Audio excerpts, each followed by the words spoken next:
Um, now I remember to record, hit the record button on all of this. So there you go.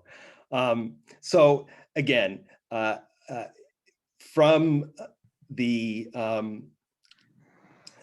so I'll tell you my dad's story. So in 2018, I was able to go to a museum in Belgium that was able to basically provide me with a lot of information about to fill in all the information about what my father's experience was. So what really happened? And you need to know a little bit about World War II history, but I'll just say that my father came to Belgium in 1928 and worked there for 10 years. He, before the war started, and in May of 1940, the Germans invaded Belgium, and that's when things started to go bad. And essentially, things deteriorated over a number of years, but really the first experience I know about is that in June of 1942, he was called to work in a work camp in the north of France. The Germans were building something called the Atlantic Wall, which you can all go research about on your own time. But the Atlantic Wall was an attempt to keep the British from invading it through France. And a bunch of Jewish men from Belgium were sent to work on in this camp. And from there, he worked there for about 4 or 5 months before he was put on this train. And the train went back through Belgium, and that's the train that he jumped from. There's a bit of a kicker to this story in that, as I was saying, my father didn't give me a lot of information about his experience, but so when I was 20 years old, I met with a cousin of mine. I had to talk to my cousin, and my cousin said, I'm putting together a family history. But I'm telling you, my cousin said, I'm not going to put your father's first wife into this family history just out of respect to him. And I looked at him and I said, what? I don't know anything about my father's first wife. Well, and this was I think a shock to me at 19 or 20. And I went to him and tried to talk to him about it, and he just couldn't. And I don't know if it was because he blocked that out, or if he just couldn't speak of it. But it turns out he did have a first wife, and who he met in the first 10 years of his work in Belgium. And so I'll go back to June of 1942, where he's called up to work in this forced labor camp. And he leaves his wife, who we think, again, from the research that I got, we think that his wife was pregnant. And he goes to this forced labor camp. In August of 1942, his wife is called to work, quote unquote, in the East.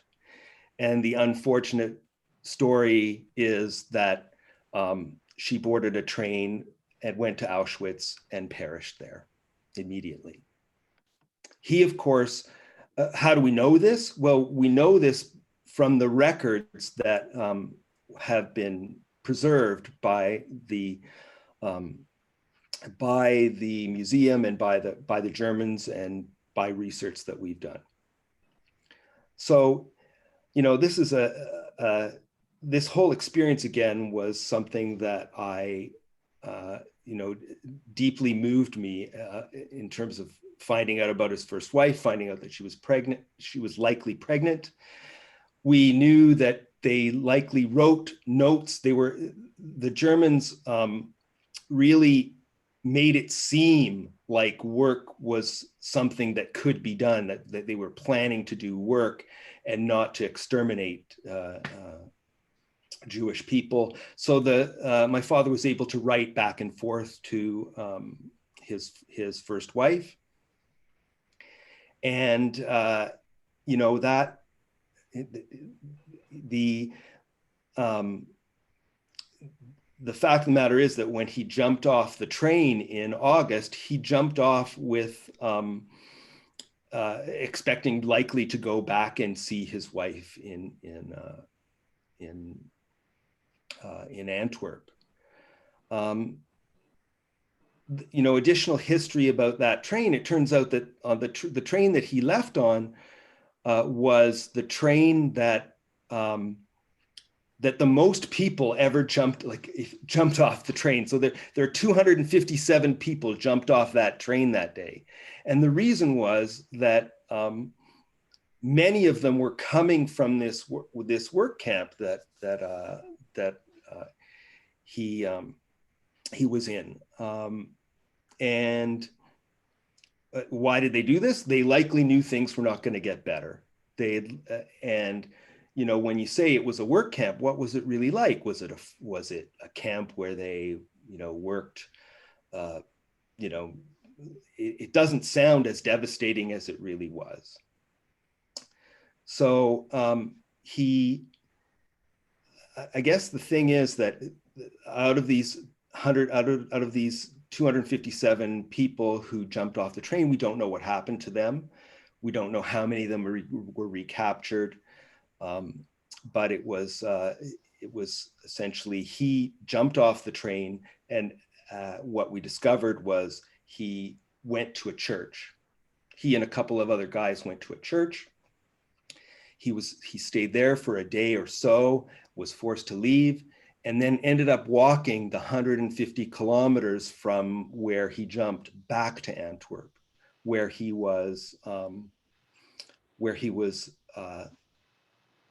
went to his friend's place, and they basically didn't recognize him from how emaciated he was.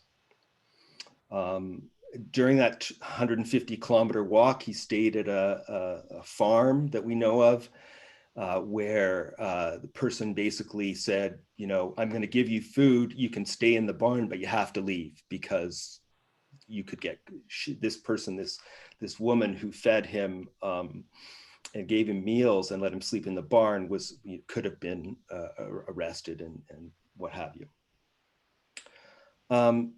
Other things that we found out from the research, he got back, he had no money. So what did he do? He ended up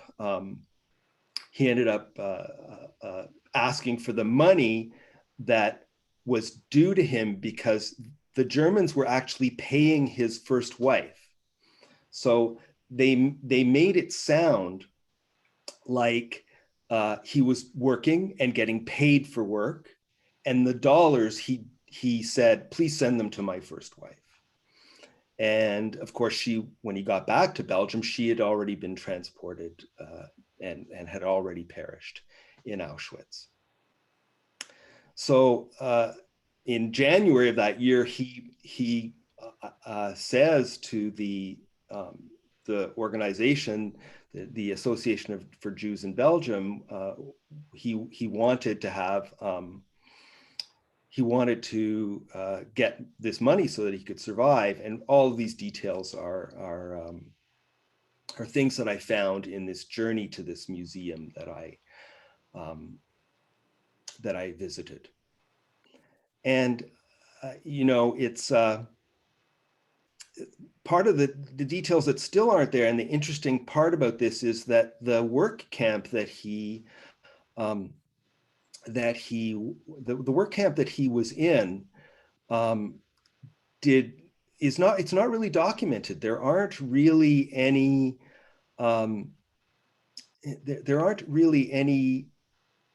maps of where these work camps were and what these work camps were like. And as part of my journey to this museum, I queried the researcher. I said, where were these camps? Which camp was he in? Well, they had documentation, and it turns out this camp is called Condet. It's in the north of France. It's actually quite near Dieppe, And that maps to another piece of information that my father gave me, which was that he was there at Dieppe. And for those of you who know what Dieppe was, it was a failed raid on the British tried to do an invasion of into France, and it failed. But my father was on the Dieppe side in this camp, and they thought they were going to be freed. But in fact, all the Germans left the camp to fight the Allies who were trying to invade, and in fact, he was recaptured and put back into the camp, in the forced labor camp. And so that's sort of, so because of that, I want to play you a little video that I have. I was able to do this little piece of information, this info about this Condet camp. Said, how can I find out more about that? What happened in that camp? Was it just a work camp? Did he have a reasonable food? What was it like? And that meant coming back to Canada after my visit and saying, is there anything about this Condet work camp?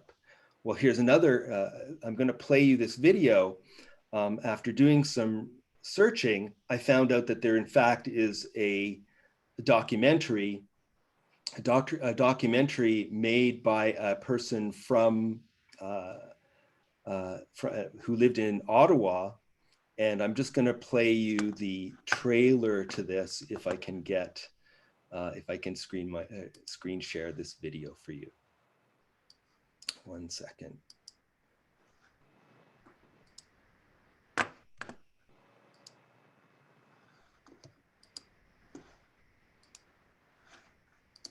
Qu'est-ce que ça veut dire, le chemin des Juifs? Oh, on ne sait pas. We don't know. Let me think about it. So they go off in a little huddle, and they come back. Je crois que nous avons la réponse correcte. Notre professeur d'histoire nous a dit que c'est le chemin que les Juifs de l'âge médiéval ont pris pour aller à Jérusalem. In other words, this is the road. Our teacher told us that this is the road that the Jews took during the Middle Ages when they were on their way to Jerusalem.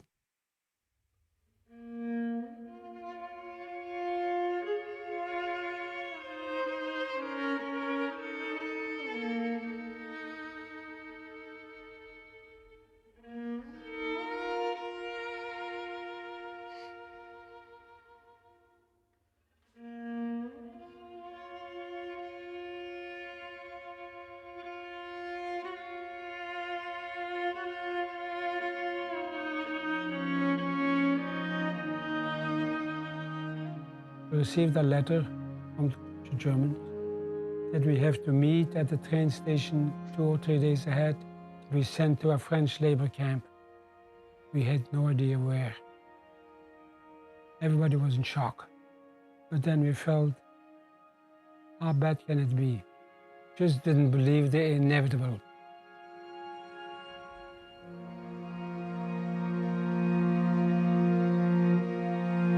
Wake-up call was 6 o'clock. Our ration was given at 7 o'clock. No enough water to wash ourselves, but then the hunger was setting in. I was in Dachau about 8 months. The work was horrendous. Every day, 50, 60, maybe 100 prisoners for the gas chambers. I don't know how I made it.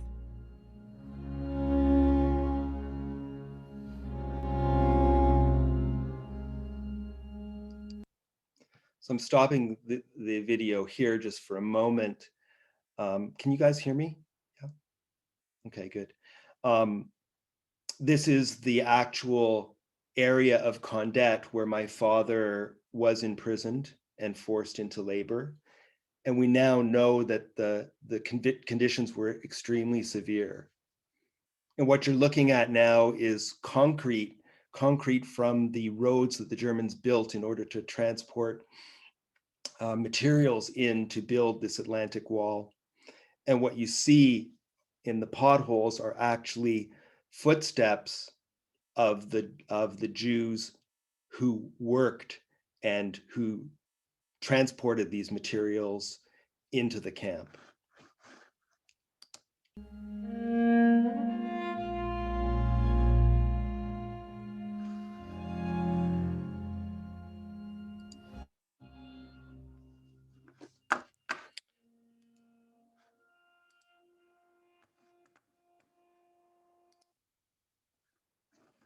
Okay, I'm just coming back here. Okay, so that, I think that sort of completes one part of my presentation, just to talk about my father's experience.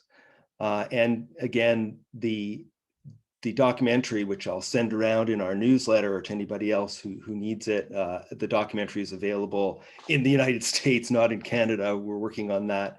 And it talks about David Shento, who was actually on the same train as my father.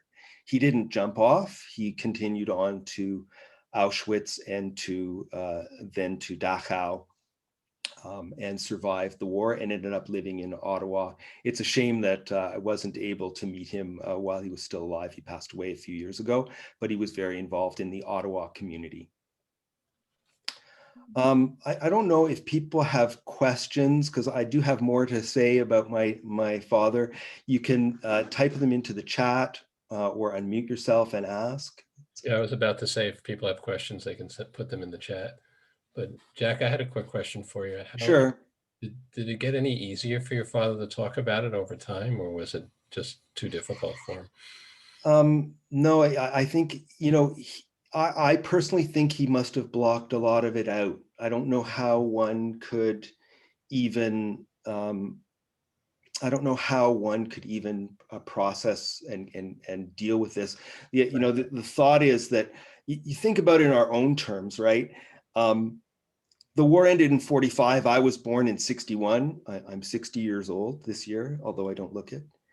And but you think about in your own terms, what was 16 years ago? So we remember what was to a certain degree, what was happening 16 years ago in our own lives. That's how close the war was to me being born and to him having a family. Right. So I don't know. The information came out in dribs and drabs, but whenever you got too close, whenever you got too emotional, it would shut down. Right, sure. Were you able to find out much about his first wife? I did. Yeah, I do have more to say about that in a little bit. Yeah, Mickey asked when my dad passed away at age 90 in 2000. What was the question was, what was your question, Alan? Sorry. Oh, were you able to find out much about his first wife? Right, his first wife. Yeah, I have a little bit more to say about that as part of the second part of this presentation, which is to talk about my mother's side of the family and some discoveries that I made in at the museum, which is a fabulous museum. Yeah, it must have been some experience going there. Yeah, it really was. I'm just setting up for some pictures that I have to show. If there are any questions about the first part, otherwise I'll keep going. Oh, do you know what was made at the work camp? What were they doing or manufacturing? So they were building the Atlantic Wall. The Atlantic Wall was a fortification that the Germans wanted to build to prevent people from, prevent the Allies from invading the way they actually ended up invading. So they were on site. They weren't making war material. They were doing the concrete. They were pouring concrete and building concrete bunkers, which I believe some are still there. I've never been, but that's what they were doing. The thing is that, another piece of information, again, all this information sort of comes in piecemeal. There were mass deportations from August to October of 1942 of the Belgian Jewish citizenship. They got 10,000 Jews. That was their quota. But in October of 1942, the Germans said, we need to double your quota. And that's why my father and the people who were in that work camp were actually taken away from building the Atlantic Wall, because they needed to meet an additional quota of 10,000 more Jews. Wow. Right? Yeah. Another question that Who's came in, Jack, was about did your dad tell you much about his role in the resistance? Yeah, so you know, I think that's another thing that I wanted to find out from at the museum. It's like, well, what did they do? You know, what did he do in the resistance? Well, many of them.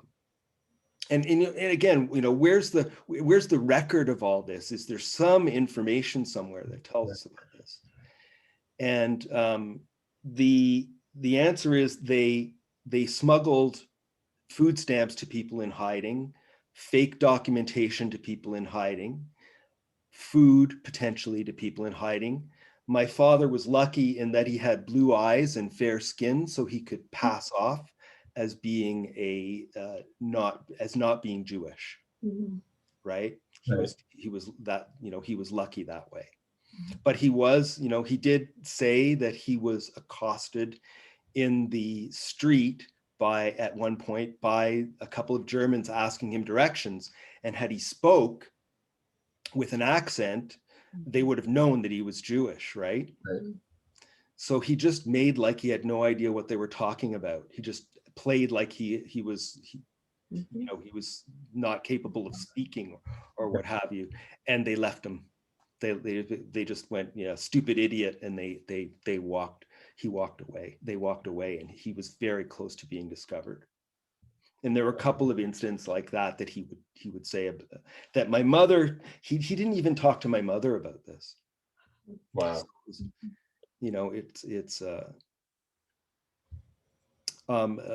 Ruth asked whether there's the museum. The museum is in a city halfway between Antwerp and Belgium. It's actually, and I'll get into a little bit more about that. Tony or something like that. Yeah, I'll get a little bit more into that when I have some more in my second half of my presentation. Yeah, somebody else has a question. Sure. I think they want to say it. Tony has her hand up. We're asking her to unmute. Tony, did you have a question, or your hand is up? That's why, by mistake. Okay. All right. Okay. Okay. No other questions in the chat that I see. Okay, so let me. So I talked a little bit about the museum and how important it was in terms of finding out all this information. You know, one other piece of information I found was that, and it led to sort of the conclusion on my father's side of the story, which is, you know, my father had been mentioned, and I'll throw up some of these pictures that I think I have.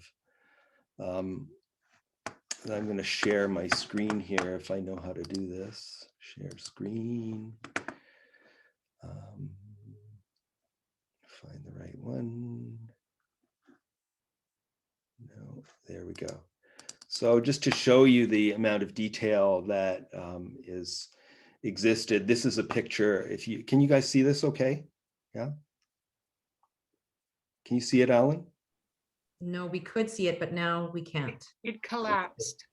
We saw it at first. Okay, now. There, it's back. Now we see it again. Okay, it's back. Okay, so this is sort of, you can see that the Germans kept records of which train he jumped on. And you'll see here that it says Abraham Kesselman, and the word évadé is written on this saying that he was able to escape. These the records. The Germans kept records of every single person that came into thing. You know, another on every single transport have every single person written down. And, you know, another thing that piqued my interest was that my father is mentioned in a book somewhere. So if you can see the history of Jews in Antwerp, you'll see my father's name towards the bottom there. And again, this piqued my interest, or my trying to understand more about what was going on. When my mother passed away, I found this document, and thank goodness for Google Translate, because it's written in Dutch. And it essentially says that my father was the treasurer of a post-war group to aid people, Jewish people who were coming back from the devastation of the Holocaust. So all these details started to come out about the actual activities that he did a little bit, mostly after, like there's not a lot of detail about what happened during the Holocaust, but afterwards you've got this piece of paper that says that, and that again spurred me on to find out more information about him. And the last thing I'm going to show you here, which is, I think, the sort of the pinnacle of what I wanted to find, was that there was a list of people who aided in the resistance that was done in 1949 to record who was part of the resistance. And from the work that I did at the museum and doing some diving, I found my father's name on that list. That's really sort of his story. Okay, I'm going to close. I'm going to stop the share and start to talk a little bit about my mother's family. One second here.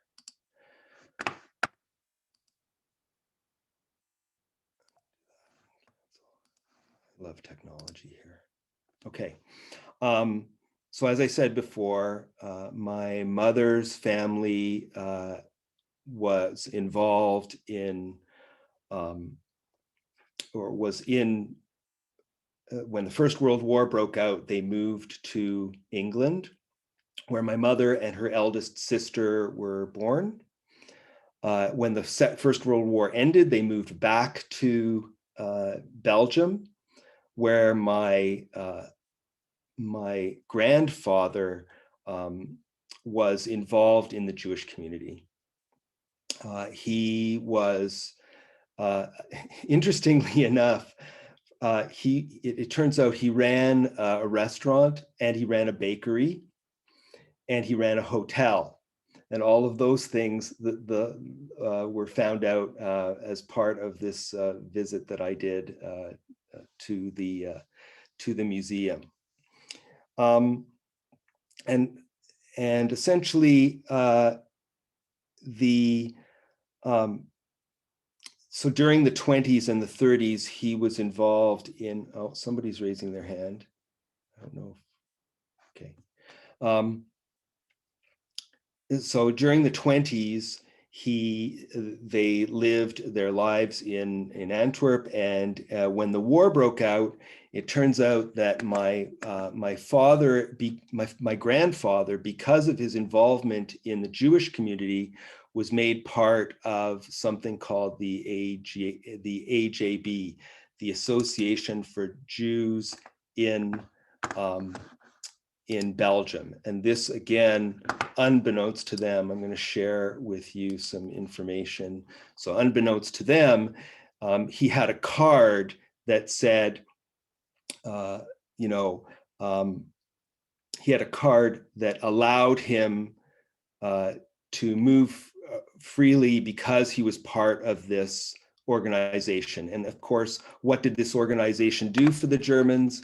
It allowed them to essentially register all the Jews who were living in Belgium. It was essentially a Judenrat.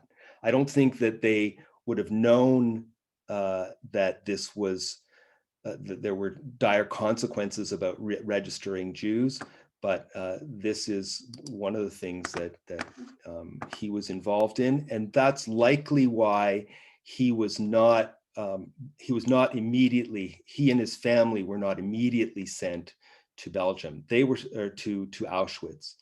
They they ended up not leaving, or they ended up on a train to Auschwitz in mid 1943. So he survived. He and the family survived for quite like another half year before they were forced to go onto a train to Auschwitz. So, there isn't a lot more detail to say about their experience. My mother would say to me, my mother would say, my mother and father went to Auschwitz. She believed that her mother was a cook at the camp, and that she died of typhus. She believed her father was shot and killed, at some point in the camp. But the fact of the matter is that if you read about children of survivors, or you read about survivors, many people were told that story, but just as a way of lessening the blow and thinking that their family survived longer. In fact, we know that they were sent in April of 1943 to Auschwitz, where they were killed. And as a matter of fact, they were on the 20th train to the camp, of which there's a book, which I have in my hand here, called The 20th Train. It's the only, my grandparents were on the only train in the entire Holocaust that was stopped by the resistance.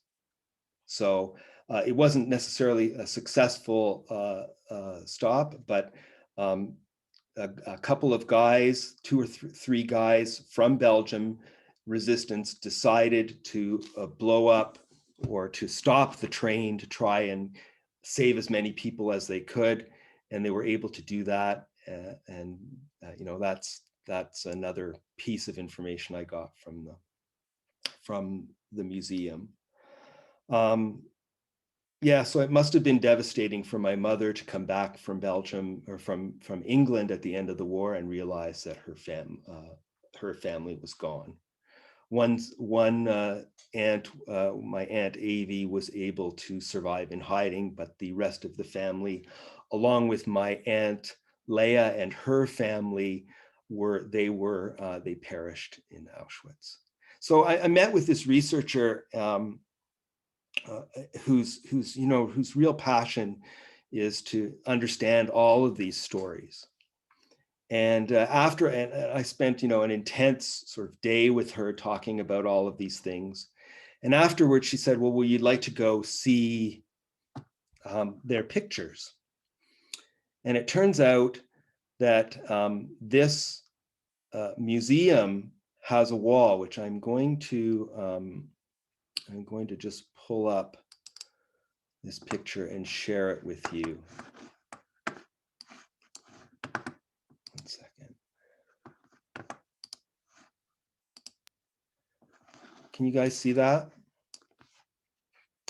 So this was quite a shock to me, because after meeting in her office on the other side of the street, she said to me, well, would you like to come and see a picture of your grandparents and your aunt?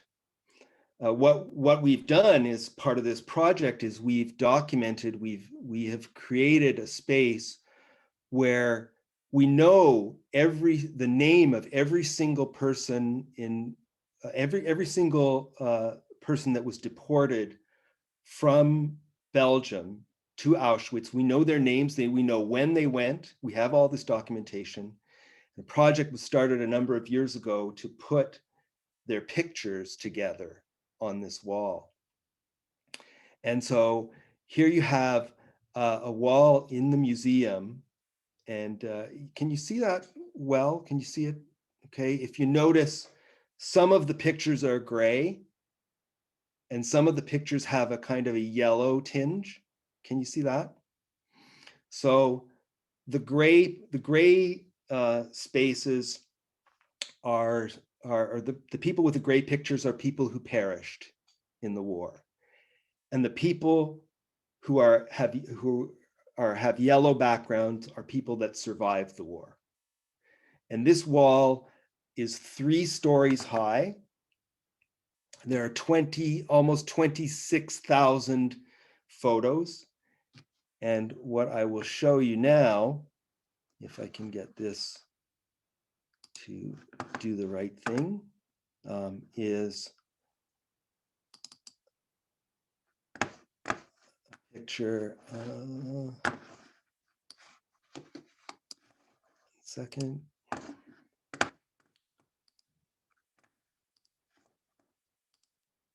And this was a picture that was part of the mailing that I did. If you see sort of dead center of the picture, you see one person who's got a yellow background. That's my father, the one with the bow tie.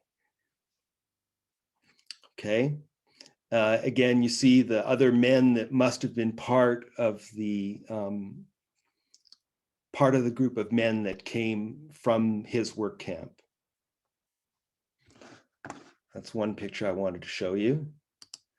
The next one is a picture of my father's first wife. On the wall. One second.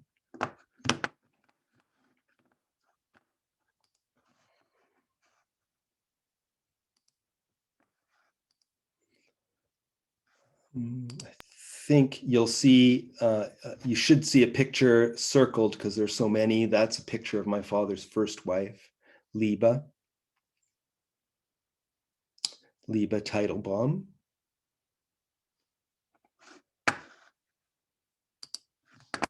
And let me just see here. So the next picture that I'm showing you is, here we go. The next picture that you see is Avram and Leah, my aunt and uncle through marriage. Okay. And then 2 spaces for Henri and Diane, their 2 children. So when I saw this, I said, you know, I have pictures of Henri and Diane that could be added to this list. And that's the next part of the story, where I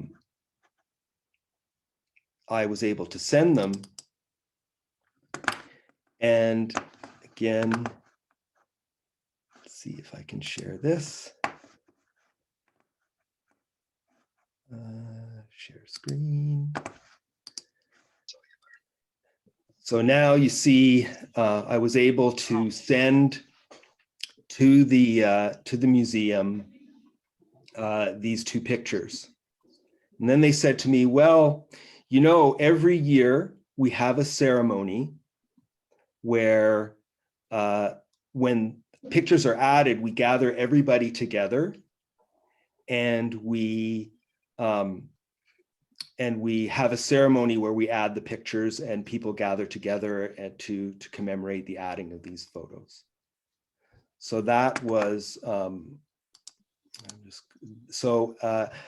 few months later, Amy and I, along with all of my Israeli first cousins, met in Belgium, and we were able to. How does he have first?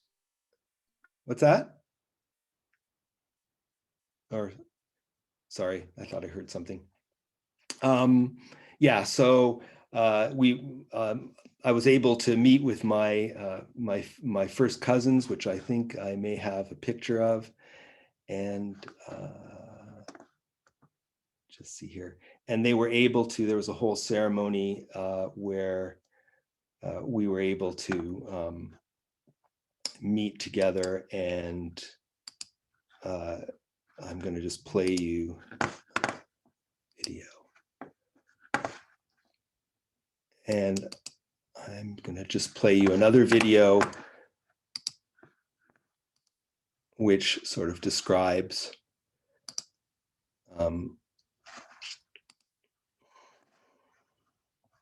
just fast forward to here. There we go. So where they basically announce the names of people. Rose, Diane, Bianca. Rose, Diane. Rose, Henri. Rosenblatt, Schmuleib. Rosman, Abraham.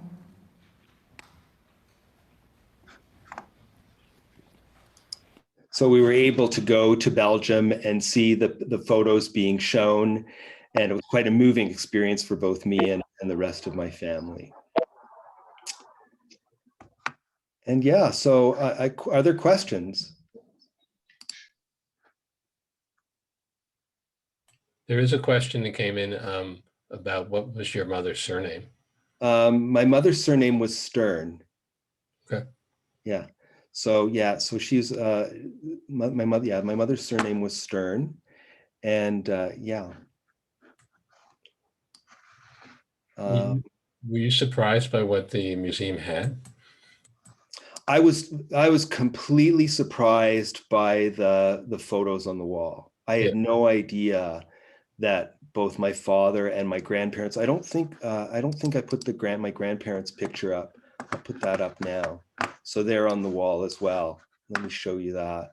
It must have been a powerful experience to see them, to see the pictures. It was very moving, and of course, and so there's my grandfather and my grandmother.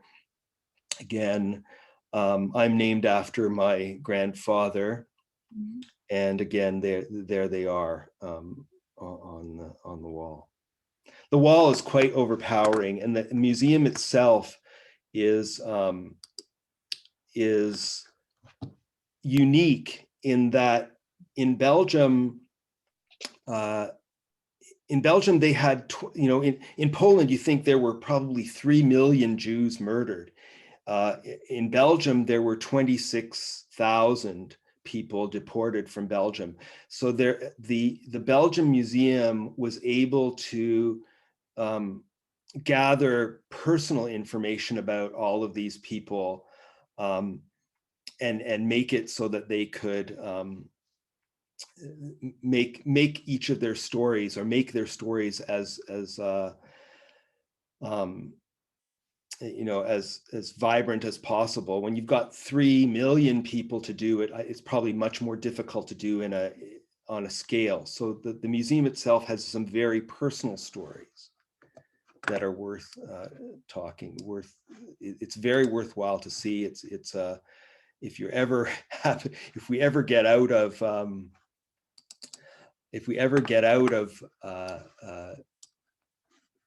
COVID, it's a worthwhile museum to see because of the immediacy and the details about each of the families' experiences. Okay. Another question that came in, Jack, is where did your mother meet your father, and when did they marry? So post-war, they met my father at my mother's brother-in-law's house at a party of some sort, I guess, or they met somehow. And because my mother had British citizenship, which really plays into how she survived, because she had British citizenship, she was able to come to Canada more easily, I guess. So they came to Canada in 1951, and they married here on a street in downtown Toronto at the rabbi's house. Wow. Yeah. And I should, really show a picture of my, I have two, I don't know if there are more questions people may have. Now's a good time to do it. I do have one more video to show at the end. I have a question, Jack. Sure. Okay. So that museum touches me. I've heard the story from you, and to see the pictures of your cousins or your actually siblings. My first cousins. So those are my first cousins. The two children on the wall are my first cousins. Yeah, who died at Auschwitz. And I just am so taken by, first of all, you sharing the story and knowing your dad and his humility, and the work camp that you talked about. I saw the movie. Is not a work camp. I mean, they were carrying the cement. It's hard. It's not a work camp. And your dad having the ability to still fight in resistance and work in resistance after that. And then that museum, I think, the way that they shared those stories, I'm curious how that came to be, because I think sometimes, when we hear the stories and see the personal pictures and connect on a very personal level, it changes the world, right? So I'm wondering how that museum came to be. So I'll show, that's a good question. And I'm going to show you a couple of pictures. Again, I love technology here. Let me just bring up the picture that I want to show you so that you can get an idea of what this place was like. So back, I think, are you seeing this now? What are you seeing? No, you're not seeing what I want you to see. 1 second. Sorry, guys. This is what I want you to see. Okay, can you see that? Can you see that building? I hope you can. Okay, so this is the Caserne d'Ossat.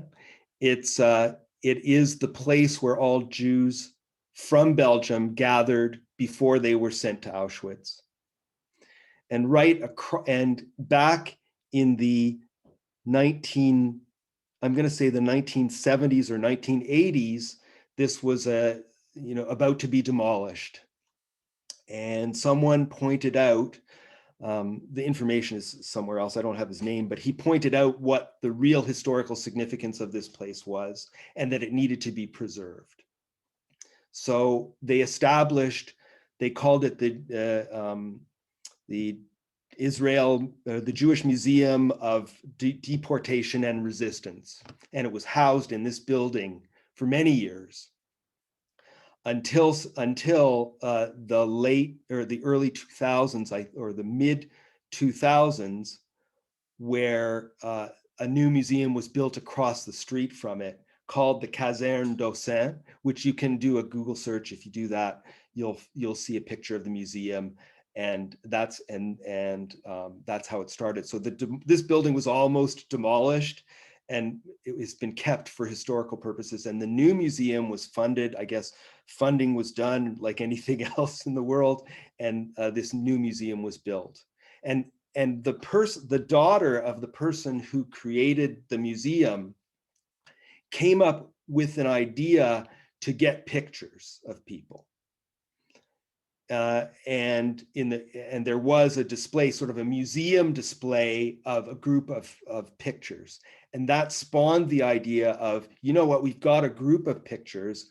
We should be able to get every picture.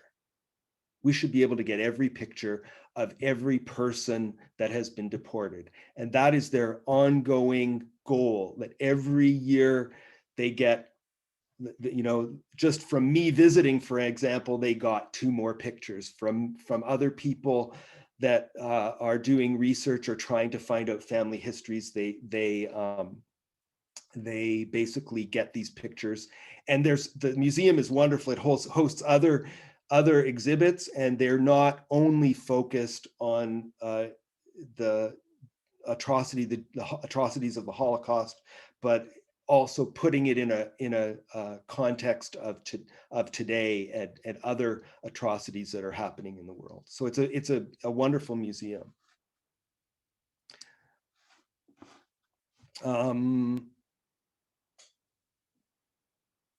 Any other questions before I play you my final video? Yeah. Okay, now you're good. Yeah, Jack, I think you may have answered this already, but Sure. the question is, where does your cousin that was Doing the family doing the family tree fit into your family? Oh, he was a cousin on my dad's side. He's living in New Jersey, actually. So my father's sister was living moved to the States from Belgium, from Poland before the war, and yeah, I've talked to all of them. So the other interesting thing about this is it allowed me to bring all of my cousins together. I had to pick up the phone and tell all of my cousins that this was happening. Right. That about the information that we found out about my father and about the information on my mother's side, my father's side, and my mother's side. And if you're interested, why don't you come to Belgium? And 4 of my cousins on my mother's side actually did come to Belgium to experience this with us. How did everybody get to Israel? Who got to Israel? Say that again. How did everybody who got to Israel get there? So yeah, all 4 of my first cousins on my mother's side, or 4 of them, are living in Israel. They stayed in Belgium after the war, so they grew up in Belgium, and they were from a religious family, a more religious, like I'd say, modern Orthodox family. And when it came time to go to I guess at a certain point in their lives, they decided they wanted to study in a yeshiva in Israel, and all 4 of my cousins moved to Israel and lived their life. They are all still living, and they live in Israel. Oh, okay, cool. 2 of them 2 or 3 of them in Jerusalem. No, there's only 3. Wait, yeah, 3. 3 of them. 2 in Jerusalem and 1 outside of Haifa. Okay, thanks. Yeah. There's a long question in the chat. Did you know that there is an opera called Push about an 11-year-old boy who survived the 20th transport? His mother pushed him off the train when it was stopped by the partisans, and he survived with the help of kind strangers. Yes, so I knew of Simon Gronowski. I think he's mentioned in this book called The 20th Train here.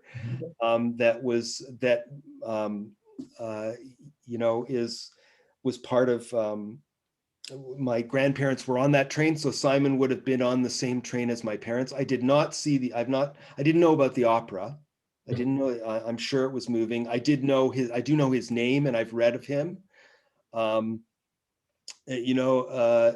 interest, there was a New York Times article published a few years ago where a person was mentioned who was also on the 20th train, and it turns out that that person was actually, like, if you look at the sequence numbers, because of when they got on the train, so there's like my grandparents were the 255th and 256th people on the train.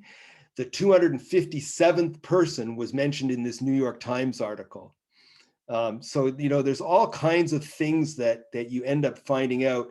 Again, there's very little information about the details of what happened to them and what lives were like. But that's I'm always finding out new things. The latest thing I found out was that my grandfather, I'll sort of end with 2 things here. My grandfather was involved in building of a synagogue outside of Antwerp, which is now a state of disrepair. And last week I got a video from my cousin in Israel saying, look, here's the synagogue that our grandfather built. They're trying to find money. It still exists. It's still standing. They're trying to find money to refurbish it. So there's always these things that are coming at me about family history that they keep happening. Sure. 2 more questions. Couple more questions in the Sure. chat. How old were your parents when they came to Canada? My dad came in 1951. He would have been, I'm going to say, 42. and my mother was would have been about 35, 36. Okay. Yeah. Then another question, were you able to find out any information about people in Belgium who tried to resist the deportation of Jews? You know, the 20th train is I keep pushing this book here, but you probably can't get a copy. The 20th train has a, you know, is the real example, one of the only examples of someone of people who stopped a train while it was on the way to Auschwitz. You know, so there was an active resistance. The part of that resistance was you know, mostly made up, I'm just going to blanketly say, of the left-wing communist kind of personalities or groups that were existing at that period of time. They were very much against the whole concept of collaboration with the Germans. There's always this confrontation between people who said we should collaborate with the Germans lest something happen, or you know, because if we cooperate with them, everything will be fine.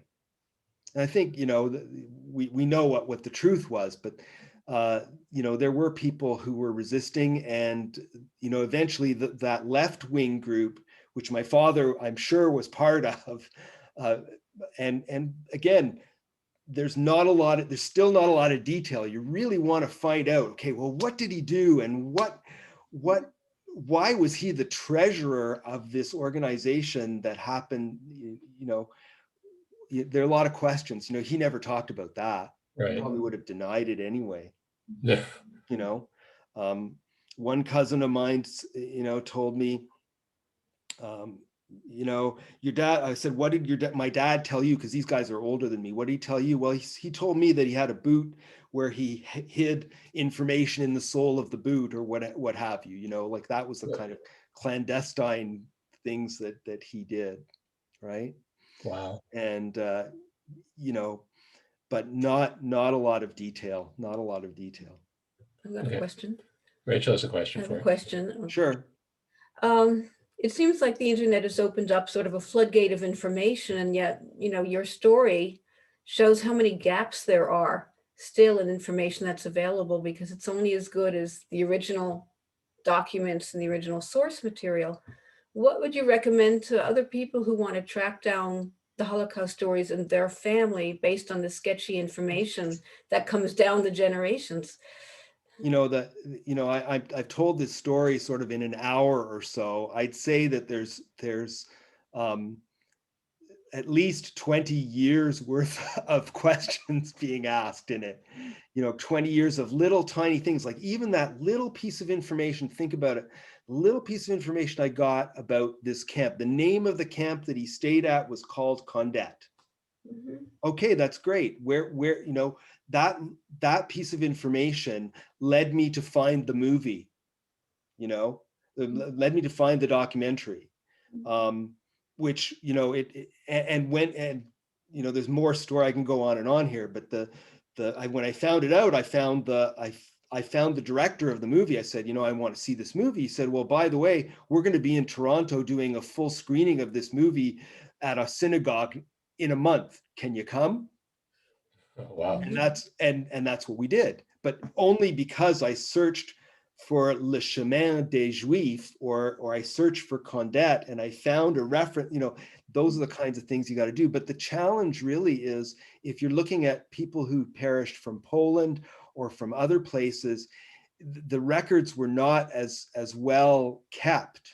The records were not as detailed as they were it turns out, in Belgium. And many of those records were destroyed anyway, but the research done at this museum was quite phenomenal.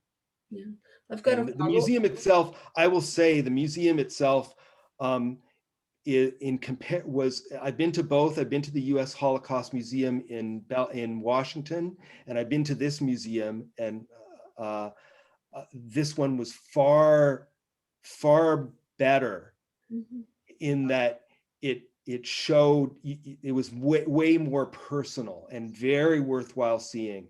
I know others that I know have gone there and felt the same way. Yeah. Yes. A follow-up question, which is, did you get a sense through your research so far about the governments of Belgium, both the French and the Flemish sides, and how they were working with, as you said, the tension, you cooperate with the occupying force, resist? Well, what's your sense of them and how they've come to terms with their past? I think that I was talking more along the lines when I described that. I was talking more along the lines of the Jewish people, Right. who were conflicted. Yeah, so you had Jews who wanted to cooperate with the Germans, and you had Jews who were saying we're not going to do this, and those were mostly leftists. If you're looking at from the government perspective, I don't think I have enough. I don't think I have enough information to really answer that question. I don't know. There were certainly, it's not at the front of my mind. I know I've talked about to the researcher about this.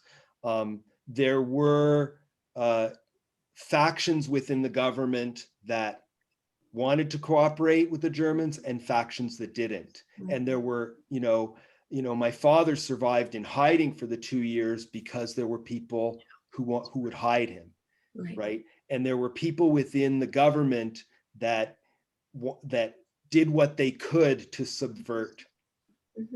So I think that's a fair assessment of the way that is. Okay. Jack? Yeah. Go ahead. I just looked up the 20th train to find the book. Yeah. And you can get it at Indigo or eBay. Really? Yeah. There you go. It's available. The True Story of the Ambush of the Death Train to Auschwitz, written by Marion Schreiber. Yeah. Thanks for doing that, Don. Somebody's got to make a movie out of that. Well, I think it has been optioned for a movie. There was talk of that. There was talk of that when I met with the researcher. But I think, it's like any other movie, you got to have people that back it and the story and, what have you. But the people that stopped the train were caught and killed. Right. But that's another. What do you want to find out next? What are you looking to do? What's your next step, do you think? Me for this work with the story? Yeah. I don't know. I think still it would be great to find out more personal stories. Yeah. So more like there are practically no personal stories about the camp. The documentary that I showed is the only one that I've found. So if you look for Condet, there's literally no information on it. So that would be something that I'd like to do. So I do have one more thing that I want to share with you, and it sort of goes to what Debbie was saying. Debbie and I are always in sync, right, Deb? It goes to what Debbie was saying earlier about the mission of the museum. And I'm going to sort of preface this because I didn't catch the entire video. I shot this video at the ceremony where names were being added. And the preface to the story is that the person she is talking about, I think his name is Boris, he threw a card out, a postcard out of the train while he was on the way to Auschwitz. Okay, that's what she's talking about when you see this movie. Okay, is somebody has their mute? I'm going to mute that person. There you go. Okay. So again, Boris was on this train and he threw this card out, and the card was found after the Holocaust and was a major part of the exhibit of the museum, the Jewish Deportation Museum. And I will leave it that, and I will let you play that. We can have questions afterwards. 1 second. 1 moment, please. Here we go. I'm going to share this, and I'm going to click this button, and hopefully you can hear this. A year later, by the end of 1941, all Jewish students were expelled from non-Jewish schools. So Boris found a job working for one of the Jewish schools in Antwerp. His boss, the leader, the organization that was responsible for these schools, was the Jewish Association of Belgium. In some countries, this is known as the Jewish Council. This workplace initially gave Boris a work permit, which protected him and his family, supposedly, from deportation. So Boris and his family felt very safe. They did not go into hiding. In August 1942, disaster struck.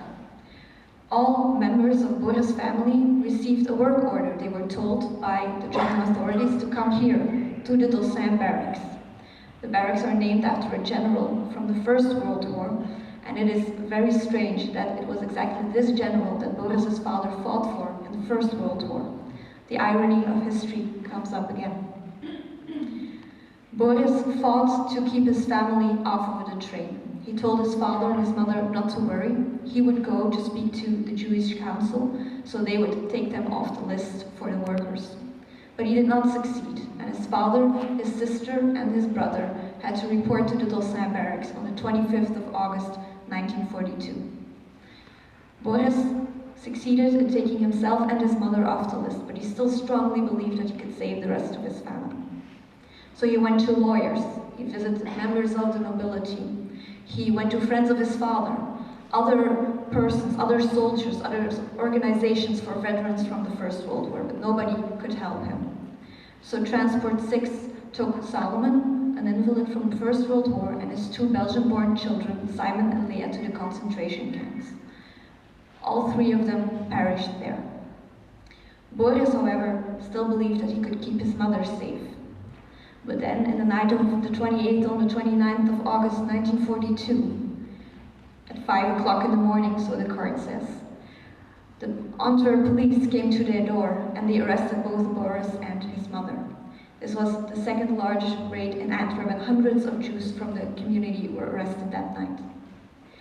Boris was taken with his mother to the Dolcin barracks on the 29th of August. They were put on the deportation list. He was put with his mother on the train on the 1st of September on Transport 7.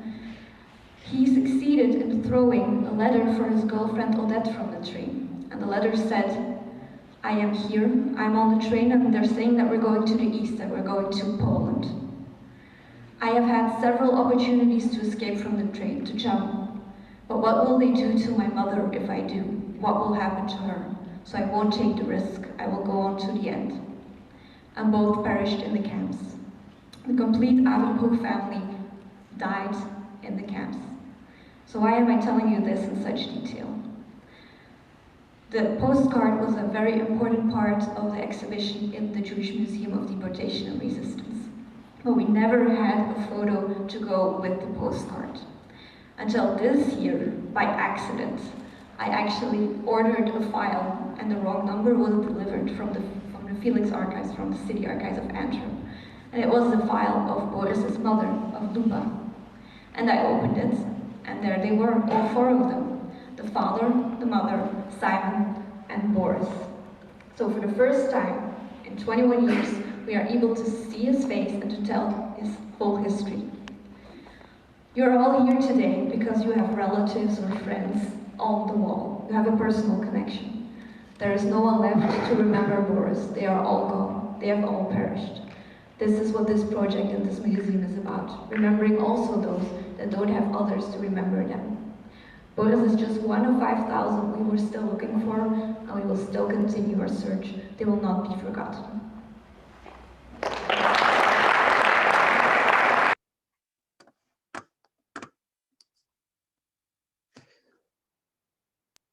Okay, so that I guess that's I wanted to show you that because of it sort of goes to the the purpose of the museum and what they have done so beautifully. And that was the researcher that I met with for a half day or so to go over all the details that I have.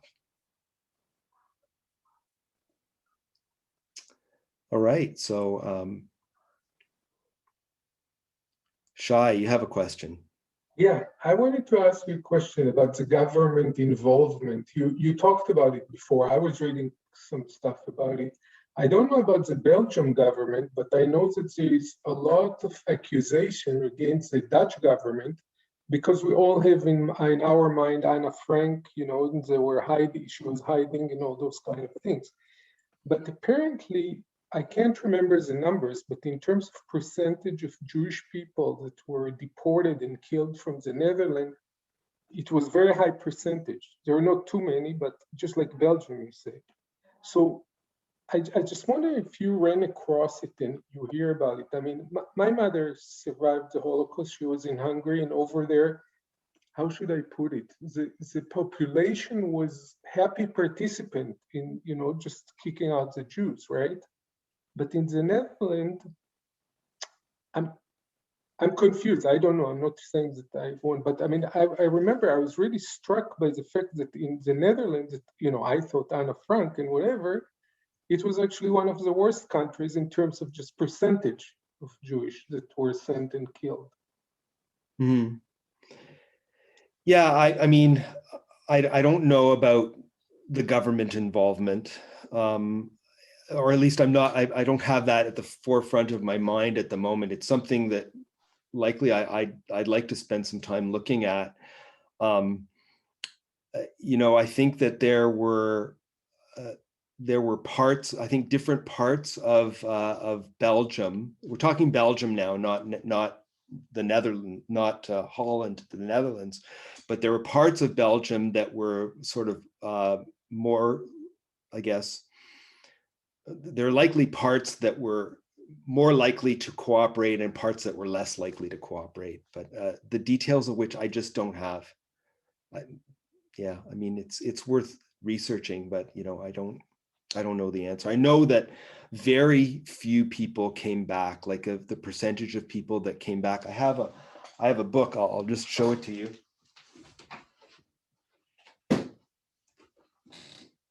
It's sitting over here. I'm showing up these books. This is a book that also helped in my research.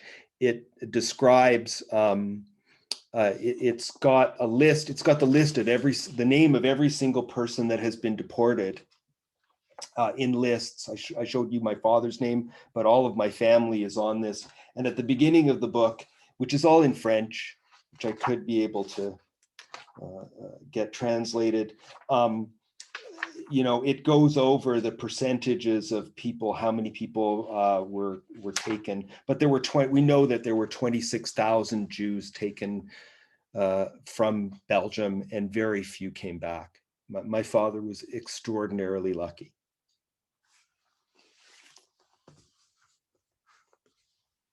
Thank you, Jake. I want to say it was a very moving talk. I mean, I listened to every word. I mean, it's very, you put it in a very, I mean, it's a terrible thing, but you made it very personal and understandable.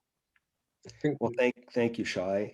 Yeah, it's a hard thing to talk about. It's because it's really it's been a big part of me, and you know, it's in some ways it's a story of resilience. And you know, I should actually show up. I have it here, a picture of my parents, you know, just to show.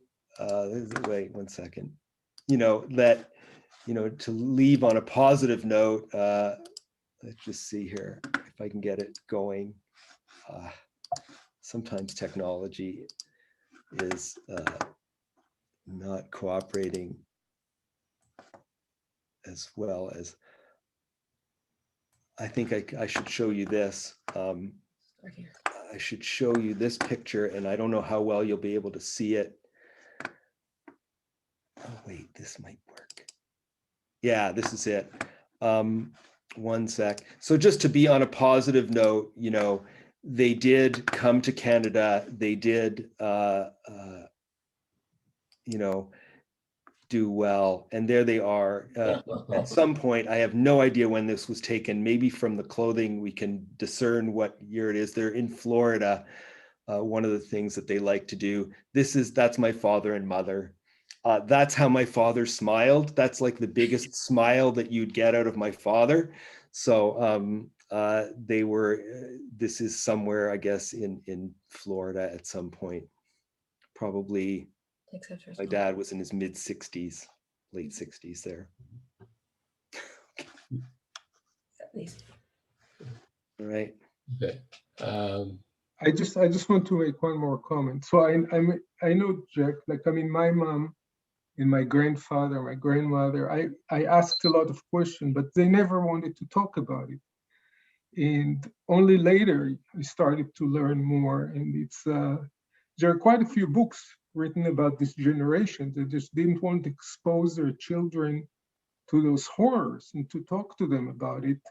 And it wasn't only you. I mean, it was very common that those parents just refused to talk about it.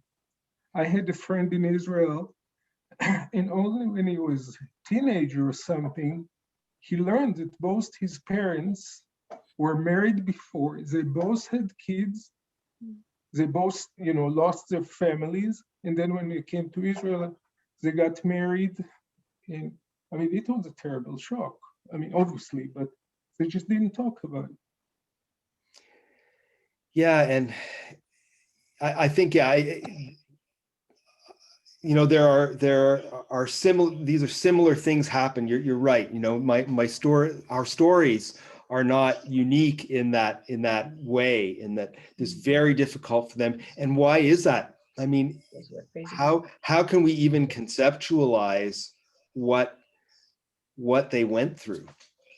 You know, and again, you know, I was talking with my wife, Amy, who's I see on the screen up there. Hello, she's upstairs, I'm down.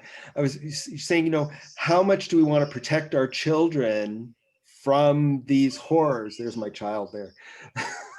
You know, how you know, as parents, we want to protect them from these horrific things that happened. Yet at the same time, there's a desire for people to have people understand that what happened. And, you know, Shai, quite frankly, we're you know, as generations are dying, the Holocaust survivors are dying, it's the children and children of children who are taking on this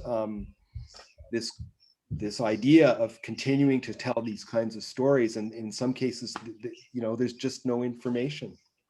It's a really hard thing. And so, but being able to go to this museum and find out all this information, you know, was something quite moving for me.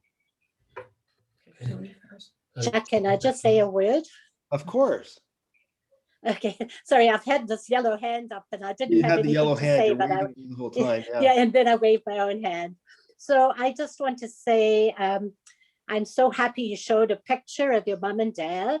Yeah. And I just want to tell everybody that we knew the Kesselmans for many years. As you know, we have a connection with Jack.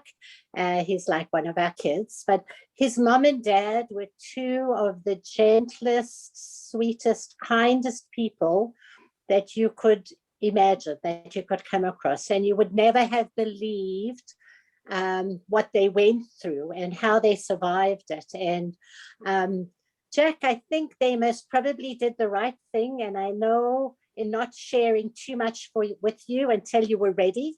And I'm sure that they knew that you would find their stories when you were ready for it. Yeah. And it's been such an honor to know them.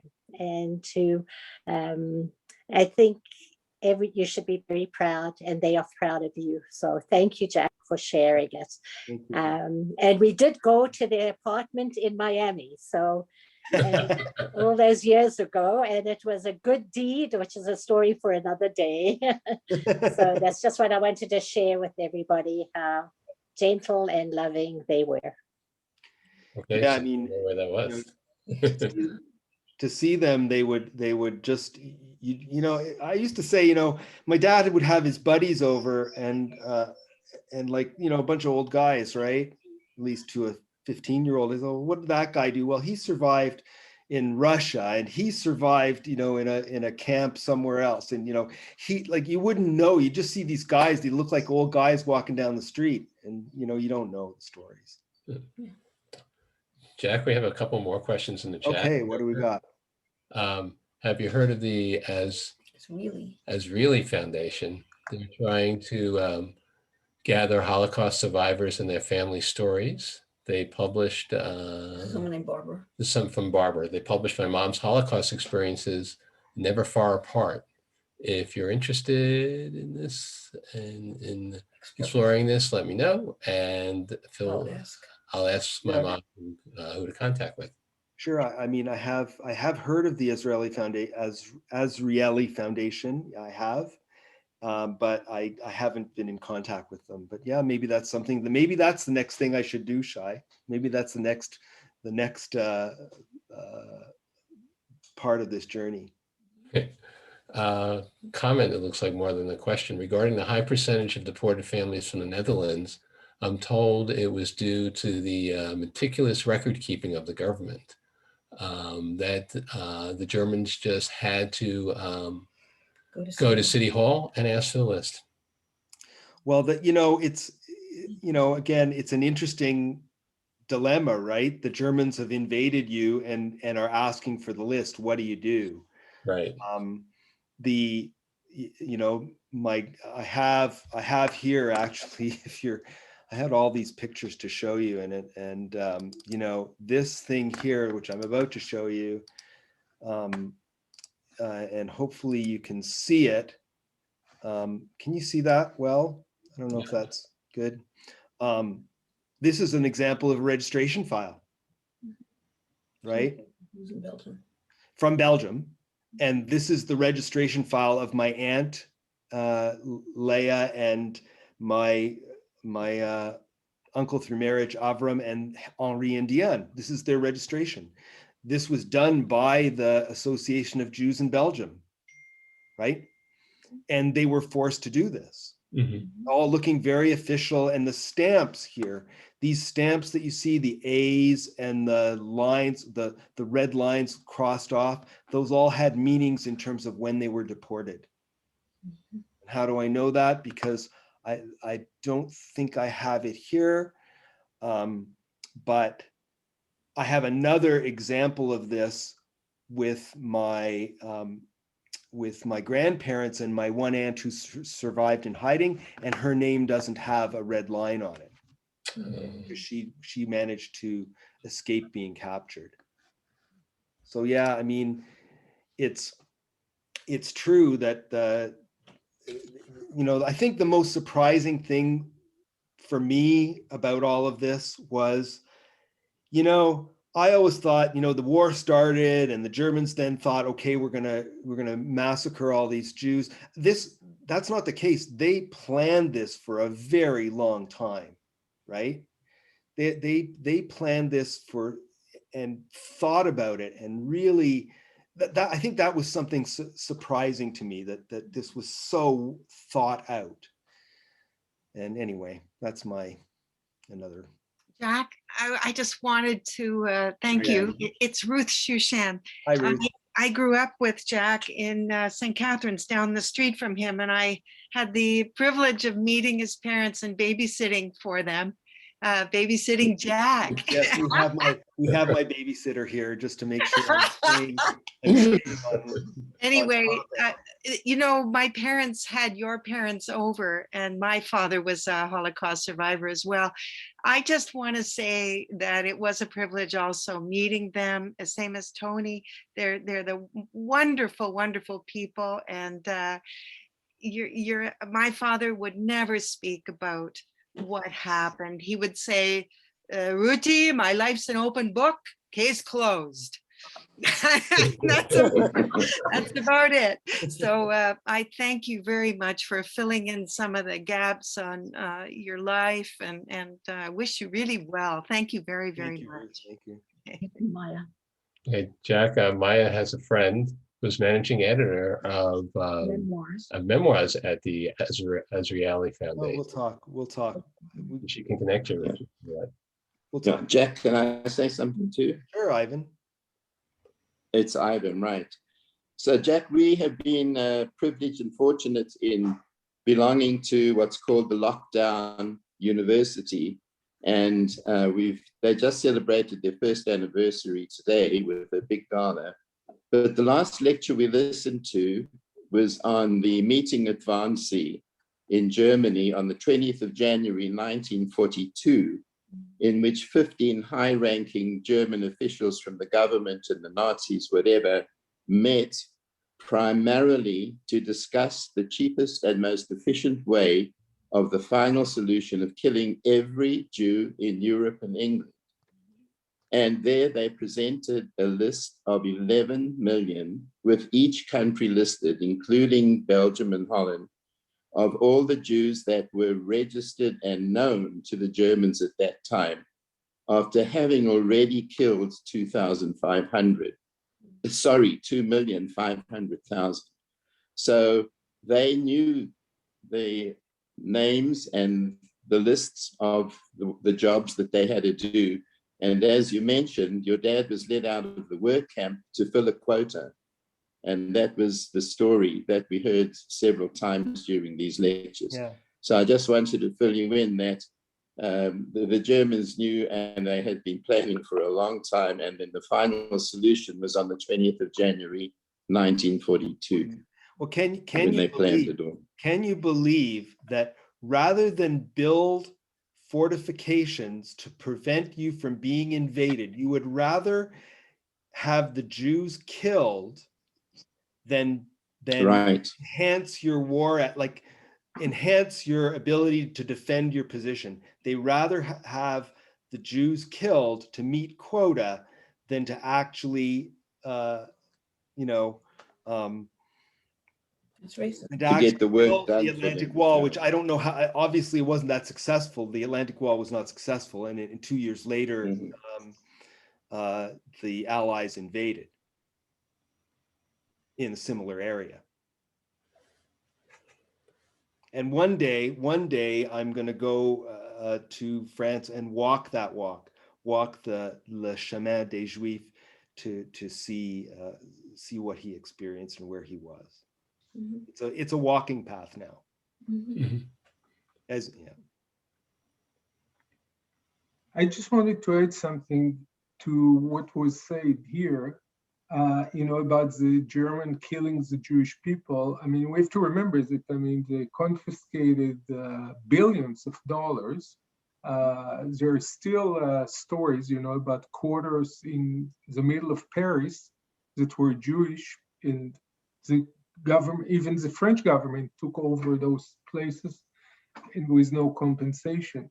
I heard recently another lecture about, just the Jewish people in Europe during the, last 700 years.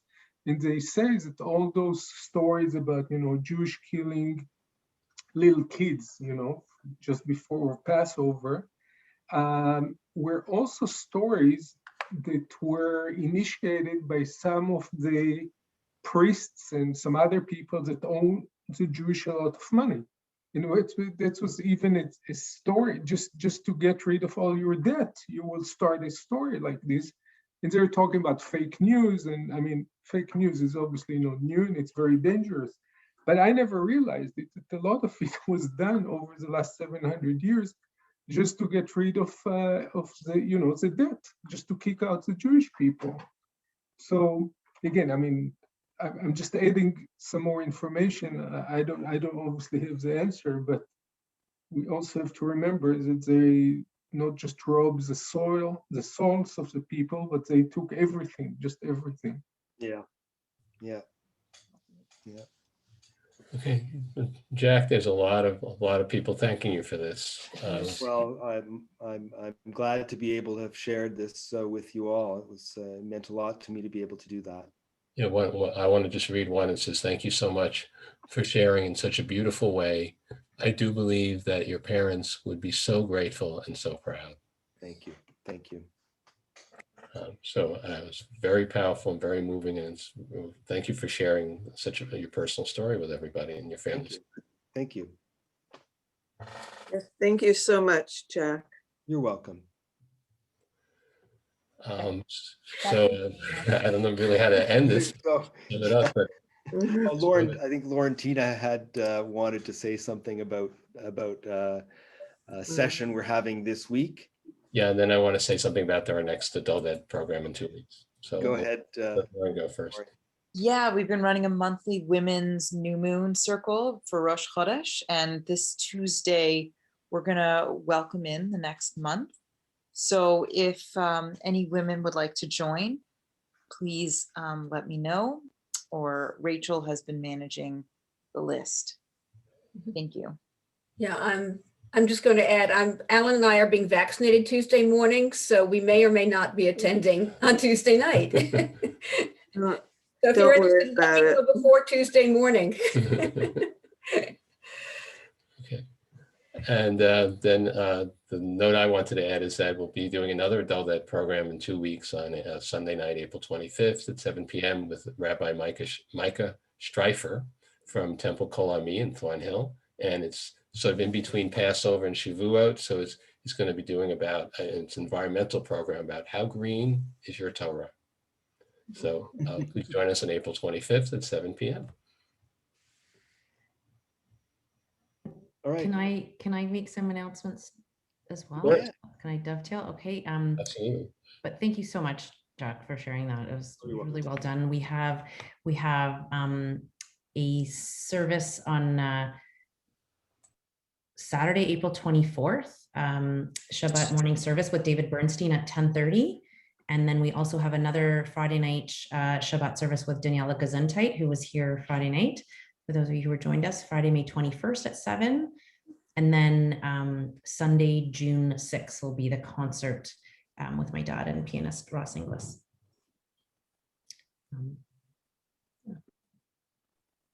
Okay, great, Maya. And I'll throw in that we'll have another adult ed program on Sunday night, May 30th, with Rabbi Elise Goldstein for Shavuot, for the power of prayer. Hallelujah. But we'll have more details on all these things coming up. All right. Thanks, guys. We'll end it here. Bye, everyone. Thanks, everybody. Bye, everyone. Thank you so much, Alan. Thank you, Jack. You're welcome. Bye. Wow. Take care, everyone. Bye, everybody. Bye.